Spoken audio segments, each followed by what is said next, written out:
Pemirsa, sosok Purbaya yang sebelumnya lebih dikenal sebagai ekonom kritis, nah sekarang resmi mengemban tanggung jawab mengelola keuangan negara dan mencuri perhatian publik. Jadi apa kata warga soal sosok Purbaya? Kita akan simak, ini dia liputan Siti Nadziah dalam segmen Warga Bicara.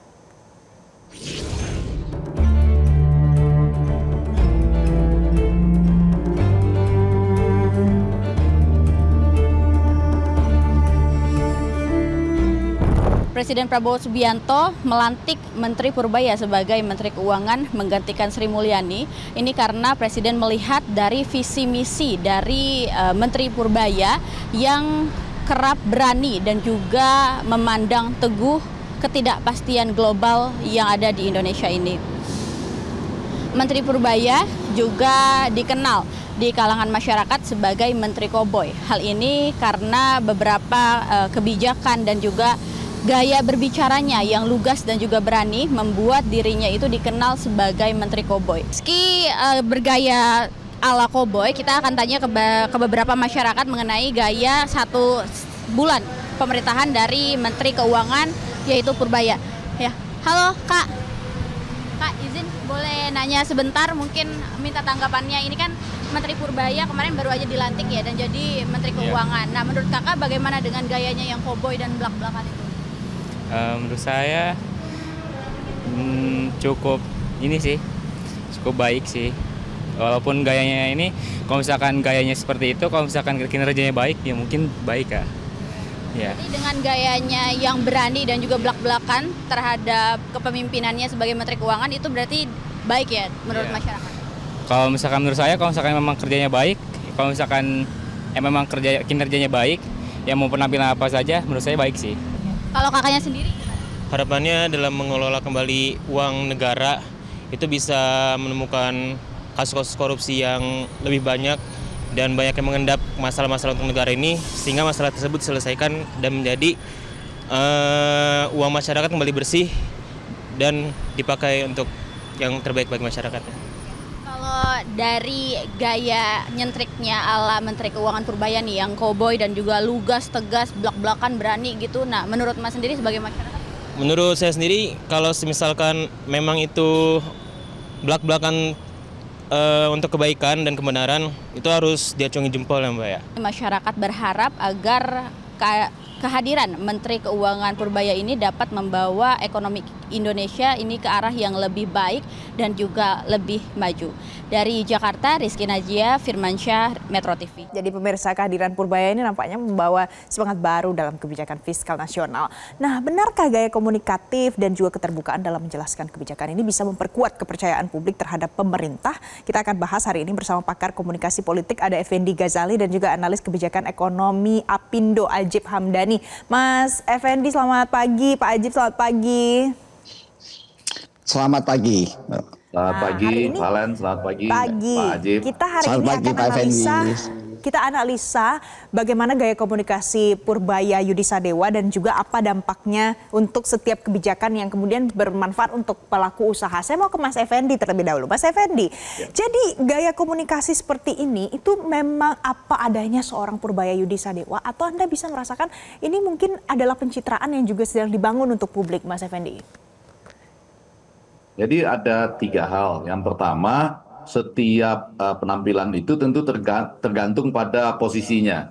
Biasanya Menteri Keuangan itu relatif konservatif, tidak terlalu banyak bicara, begitu ya, tenang, seakan-akan kalau dia tenang, perekonomian tenang. Kalau dia konservatif, segalanya itu menjadi stabil gitu. Nah, sekarang tentunya ini menjadi banyak kejutan dan menjadi menarik perhatian. Walaupun pada awalnya itu, Valen dan para pemirsa, Pak Ajib juga kan pernah ada sedikit kesalahan dengan mengatakan bahwa yang demo itu bagian kecil lah dari masyarakat Indonesia. Tapi dengan cepat bisa diperbaiki. Nah, langsung menjawab pertanyaan Valen tadi, saya rasa ini yang kedua ya, apakah memang bakatnya yang lahir dari ceplas-ceplos itu, ataupun memang ada timnya. Yang mau saya katakan, sekarang perjalanan Pak Purbaya Yudisadewa ini, saya malah kasih nama baru nih. Nama barunya dari saya tuh Pas Dewa. Jadi Purbaya Yudisadewa itu saya singkat Pas Dewa. Saya ingin mengatakan lagi pas lahirnya, dan kalau nanti kebijakan-kebijakan publiknya itu betul-betul dirasakan oleh publik seperti yang nanti dianalisis Pak Ajib serta yang disampaikan oleh Pak Len, itu dewanya terasa betul ya dalam tanda petik ya. Artinya ia tokoh publik baru, tapi kemudian lahir dengan terobosan-terobosan yang luar biasa. Apakah ini suatu pencitraan? Ya, saya rasa tidak ada masalah juga disebut pencitraan karena citra itu adalah sesuatu yang lahir dari apa yang sedang dikerjakan dengan sungguh-sungguh, mungkin juga apa yang dipoles oleh tim, tetapi tujuannya adalah terasa, diendapkan di perasaan dan sekarang disebut sebagai algoritma rasa oleh publik. Banyak yang pernah melakukannya. Pak Joko Widodo dulu pernah sampai masuk ke apa ya, got ya. Kemudian kita tahu Ahok dengan ceplas-ceplosnya juga, Bu Susi Pujiastuti nembak-nembakin kapal dulu ya. Kemudian KDM sekarang ya. Pak Erick Thohir dengan PSSI-nya, jadi banyak perjalanannya dengan aneka gaya, aneka rupa usaha. Tapi yang ingin saya katakan, pencitraan itu lahir dari apa yang disampaikan kepada publik, lalu apa yang kemudian dirasakan oleh publik. Kalau itu pas, ya jadi dewa, pas dewa gitu ya. Tapi kalau nanti misalnya tidak pas, tentu akan menimbulkan jarak antara kenyataan dengan citra. Jadi itulah analisa dari Mas Effendi. Sekarang saya mau ke Pak Ajib. Pak Ajib, jadi antara konservatif, tenang, atau ceplas-ceplos atau biasa orang sebut koboi, gaya-gaya koboi, ini terlepas dari dipoles atau apa adanya, apa dampaknya ke dunia usaha untuk para pelaku usaha? Ya, memang kalau kita lihat Mbak Valen, menariknya Pak Purbayudhisadewa ini kan beliau ini kan opposite dari Menteri Keuangan sebelumnya. Yang tadi juga Pak Effendi menyampaikan, gimana Bu Menteri Keuangan itu sebenarnya cool, kalem, dan identik dengan stabilitas. Tapi menariknya adalah Pak Purbaya ini kan sosok yang lugas, spontan, tapi tidak meninggalkan kesan intelektualitasnya. Ini menariknya. Yang kemudian kita tunggu bagaimana nanti efek secara ekonomi dan pertumbuhan ekonomi di baik agregat tahun ini maupun sampai dengan tahun depan. Tapi kita melihat begini Mbak Valen, kalau dari sudut pandang ekonomi, gaya Pak Purba ini gaya yang betul-betul mencerminkan seorang Keynesian sebenarnya. Karena dari konteks Keynes, dalam konteks pertumbuhan ekonomi itu yang bisa mengakselerasi itu dari 3 faktor. Satu, dari real sector berbicara job creation atau employment. Makanya kalau kita lihat bagaimana Pak Purbaya ingin private sector itu ikut mendorong pertumbuhan ekonomi. Beliau menyampaikan, kalau pertumbuhan ekonomi itu hanya didorong dari sisi government spending, maka pertumbuhan ekonominya segini-segini aja, 5%. Tapi kalau ingin 6% dan lebih akseleratif selanjutnya, maka private sector harus ikut mendorong dan adanya employment. Makanya uang-uang SAL yang tadinya hanya ditaruh di BI, sekarang banyak di sistem keuangan Indonesia. Ini berbicara real sector. Kedua, berbicara masalah financial sector. Financial sector itu harus adanya inflasi yang terkendali dan interest rate yang rendah. Makanya kemudian ketika ada uang yang lebih banyak mengalir, maka potensinya itu interest rate di masyarakat itu turun. Baik private sector maupun konsumsi rate. Kalau kita lihat sekarang konsumsi rate itu kan tinggi. Kita misalnya kredit bank misalnya, kita mau kredit rumah.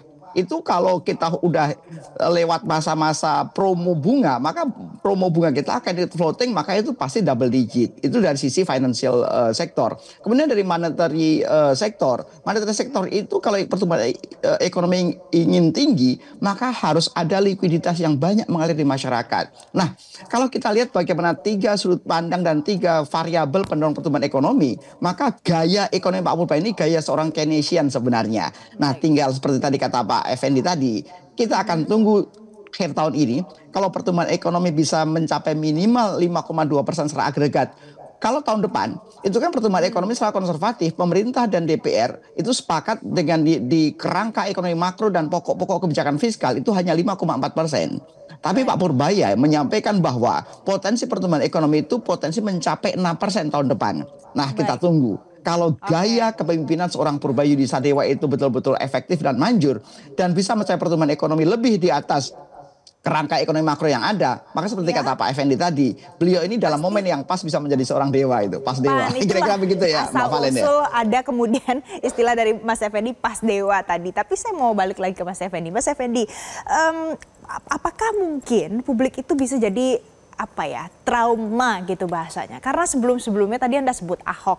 dengan gayanya sendiri, kemudian ujungnya kita sudah tahu ada di mana. Kemudian Joko Widodo punya gaya tersendiri, kita tahu juga ujungnya ada di mana. Nah, sekarang dengan gaya Purbaya Yudi Sadewa, sekarang ini sedang gerakannya masif ya, banyak kebijakan-kebijakan yang membuat publik merasa senang hati pada saat disebutkan oleh Pak Purbaya. Menurut Anda, ini kita bisa percaya saat ini atau menjelang tunggu hasil, apa yang bisa dianalisa?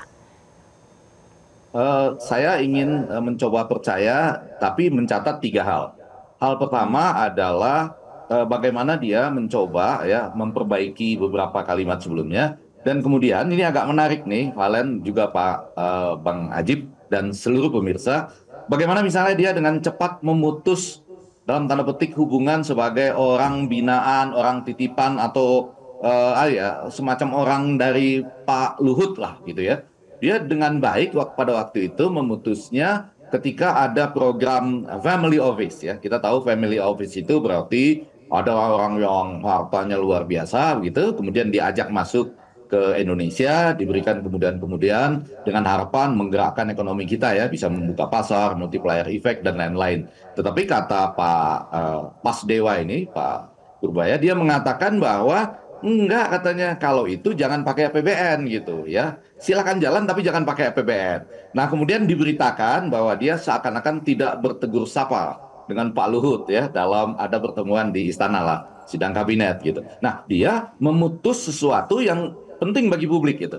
Oh enggak, dia adalah intelektual, dia adalah tokoh yang dipercaya oleh Pak Prabowo, yang tidak akan dipengaruhi oleh siapapun gitu ya. Ini semata-mata demi rakyat. Yang kedua, yang juga menarik bagi saya adalah, nah ini tadi, dua sisi nih, mana yang bisa dirasakan sekarang, dan mana yang mungkin kalau tidak hati-hati, akan jauh berbeda dari kenyataan misalnya ikut makan bersama rakyat, ikut pakai jas makan di pinggir jalan, itu kan kembang-kembangnya lah. Tapi beberapa catatan saya yang penting itu misalnya yang pertama itu ketika mengatakan tidak akan ada kenaikan untuk cukai ya dalam konteks hal-hal seperti itu. Nah kan di ujungnya adalah mereka merasa nyaman dan tidak terancam ya, lapangan kerjanya, kemudian petaninya dan yang lain-lainnya itu wah terima kasih Pak, kami tidak terganggu. Walaupun dengan itu ada tugas nanti menghadapi misalnya bagaimana teman-teman kita yang bergerak di kesehatan masyarakat misalnya ya.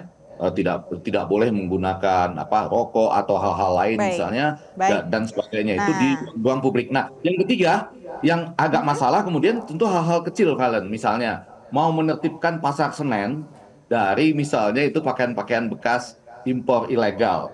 Nah, itu tidak mudah misalnya. Jadi maksud saya ini ada pilihan-pilihan gebrakan di samping tadi menggelontorkan dana itu jangan tetap ada di bank misalnya, bahkan sampai ke daerah-daerah, menurut saya itu ide-ide bagus ya, yang dianggap ide-ide terobosan. Tapi ada beberapa yang juga harus hati-hati dan harus dipantau ya nanti ujungnya kemana. Nah Pak Ajib, kita bicara soal pantau-memantau dan kaitannya dengan pasar, optimisme pasar, gaya seorang Purbaya ini, apakah nanti punya dampak yang bagus untuk optimisme pasar atau malah sebaliknya sebenarnya? Oke, satu berbicara pasar, kedua berbicara fiskal sebenarnya Mbak Valen. Kalau berbicara pasar itu respon yang paling jujur itu ada di bursa sebenarnya. Dan kalau kita lihat indeks harga saham gabungan kita juga stabil-stabil aja kok. Dan itu berarti mencerminkan bagaimana pasar menyambut baik gaya kepemimpinan seorang Purbaya Yudi Sadewa sambil menunggu. Kalau kita lihat tidak kalah pentingnya sisi fiskal. Karena begini Mbak Valen. Penerimaan negara itu tahun ini itu ditopang dan berkelanjutan ditopang oleh 3 variabel penerimaan. 1 namanya pajak, 2 namanya cukai, 3 namanya penerimaan negara bukan pajak. Kita bayangkan Mbak Valen, tahun 2025 ini dengan APBN sebesar 3.600 triliun, penerimaan pajak kita di luar cukai dan PNBP ya, itu ditarget 2.183 triliun. Dan tahun 2026 nanti lebih dari 2.300 triliun, yang ini menariknya, lebih dari 90% itu pembayaran pajak itu karena self-assessment dan karena kesadaran pembayaran wajib pajak. Nah inilah menariknya dan fungsi strategisnya seorang Menteri Keuangan. Kalau Menteri Keuangan begitu populis, rakyat menyukainya dan bahasa sosialnya bahkan mencintai Menteri Keuangannya, mereka bisa membayar pajak dengan lebih mau gitu, mereka mau untuk lebih comply gitu. Dan kita bayangkan 90% penerimaan pajak kita itu karena compliance wajib pajak, bukan karena pemeriksaan, bukan karena diuber melalui pengadilan pajak dan lain-lain, tapi karena compliance wajib pajak. Kita bisa membayangkan Mbak Valen, kalau seorang pejabat fiskalnya itu orang yang masyarakatnya itu nggak resisten, mereka bayar pajaknya lebih oke, compliance lebih oke, dan akibatnya dan diharapkan penerimaan pajak kita menjadi lebih baik. Ujungnya dalam konteks fiskal sebenarnya ke sana sebenarnya Mbak Valen, sehingga resistensi masyarakat itu menjadi berkurang. Di sisi lain, bahkan kemudian ketika Pak Purbaya juga sepakat dengan cukai jangan dinaikkan dulu, cukai rokok terutama ya, karena dari tahun 2022, 23, 24 tuh secara berturut-turut naik terus. Efeknya apa? Bukannya kemudian cukai rokok itu kemudian tercapai, tapi justru rokok ilegal yang banyak. Nah, pendekatan yang berbeda dari seorang Pak Purbaya seperti ini, itu yang diharapkan bahkan oleh dunia usaha. Agar dunia usaha ini kan ingin fiskal itu membuat namanya level playing field yang sama. Saya bayar pajak, udah patuh, orang lain juga harus bayar pajak dengan patuh. Sehingga kita level playing field-nya sama. Karena kalau nggak sama, orang yang sudah patuh, mereka pelaku antara usaha yang belum patuh dengan bayar pajak. Contoh seperti masyarakat. tadi Pak Effendi mencontohkan Mbak Valen. Misalnya di Pasar Senen, orang yang jualan baju bekas impor, mereka kesini tuh nggak bayar pajak, nggak bayar cukai misalnya, karena mereka nggak comply dari konteks cukai misalnya. Mereka bisa jual murah, UMKM kita kan repot. UMKM kita dikejar pajaknya, kemudian mereka bayar, misalnya pinjam bank mereka bayar bunganya tinggi. Bagaimana produk UMKM kita bisa compete dengan produk-produk pakaian bekas dari luar misalnya. Nah ini yang ingin ditertibkan sehingga level playing field kita sama melalui kebijakan fiskal. Demikian Mbak Valen. Oke, itu kalau dari sisi pelaku usaha. Terakhir Mas Effendi, singkat saja. Ini tadi kita bicara sedikit soal compliance untuk membayar pajak. Apakah menurut Anda gaya komunikasi Purbaya untuk mengajak orang membayar pajak itu sudah pada posisi yang paling tepat dan baik saat ini, Mas Effendi? Saya rasa ini ada perjalanan algoritma rasa namanya. Nah, saya kebetulan pagi ini di Bandung sedang bersama dengan teman-teman pajak nih ya. Yang mau saya katakan dalam konteks komunikasinya ada 3 hal. Yang pertama tadi sudah dibahas, yaitu bagaimana terdapatnya fairness ya, adil, ditambah dengan certainty, kepastian ya. Tapi jangan lupa ada satu lagi yang bagi kami orang komunikasi penting dalam konteks pajak itu. Namanya convenience. Bukan begitu Pak Ajib ya. Jadi kami mau bayar pajak itu dengan tenang, dengan senang gitu ya. Dan kami tahu persis digunakan buat apa gitu. Jadi jangan juga dana itu misalnya banyak pemborosan. Nah, pada isu-isu itu Pak Purbaya keren, Pak Pasdewa ini langsung mencoba menjawab itu. WUS misalnya ya, yang relatif adalah pemborosan kan, itu dalam konteks tertentu ya. Pada APBN kita dia bilang enggak apa-apa, diselesaikan. Tapi jangan ikutkan saya ya. Lalu memberikan tanda jempol. Top, selesaikan ya gitu ya. Jadi sekali lagi ini perjalanan algoritma rasa, pasti akan ada di sana sini kendala-kendala. Tapi kalau rakyat senang, terobosannya banyak, dan kemudian algoritma rasa kita bersatu, bayar pajaknya convenience ya, melihat ada perbaikan-perbaikan yang ada, oke saja tentunya Valen. Oke, yang penting selama ada dampak untuk masyarakat, dan ini terserah lah ya, mau memang apa adanya ataupun ada dipoles-poles sedikit oleh timnya, it's okay. Terima kasih Mas Effendi, terima kasih Pak Ajib karena hari ini sudah bergabung bersama kami di Selamat Pagi Indonesia.